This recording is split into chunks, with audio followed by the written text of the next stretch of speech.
Graphic artist Mike Mignola of Hellboy fame and Bram Stoker award-winning author Christopher Golden have teamed up to write Baltimore, an illustrated novel that is a feast for the eyes and the imagination. Welcome, Mike and Chris. Hello. Hi, how are you? I hear Baltimore began as a concept for a vampire graphic novel. Yeah, I came up with the idea for Baltimore while I was watching a movie, and it was a boring movie, so my mind wandered, and I started plotting this thing, but realized it kept getting bigger and bigger and bigger, and after a while I realized I'd never get around to doing it as a comic. It was just too long and too involved. I wrote up my notes for it, and Chris took it and turned it into what it is now.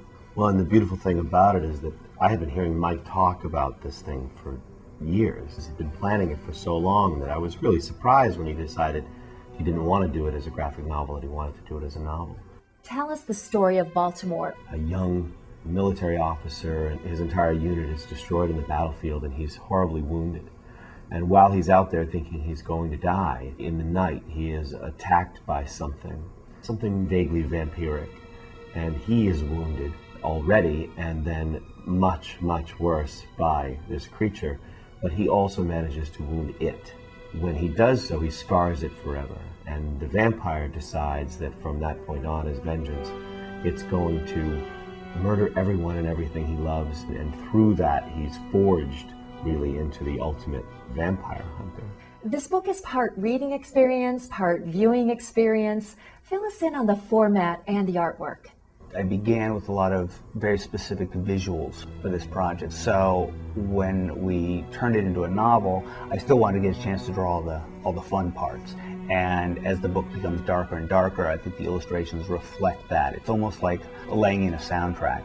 Mike, your fans know you from the much-beloved Hellboy. What will fans of Hellboy find in Baltimore that they'll also like? For years, people have been telling me that they like Hellboy because it's gothic.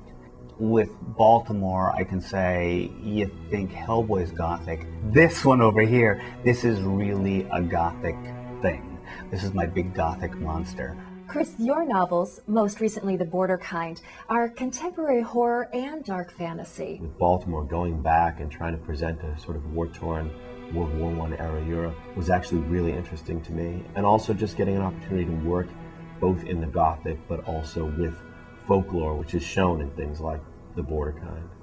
Within the book's main plot are numerous stories of the supernatural, told in a mysterious meeting of men in a parlor. Why did you choose to weave your tale this way? We have a setup in Baltimore where much of the story is told by three men in a bar who know Baltimore from different eras in his life. Each of them have had an experience with the supernatural, so that when it comes time for them to understand what Baltimore's story really is, it isn't impossible for them to accept or believe. In fact, each of them actually bears real scars from their contact with the supernatural.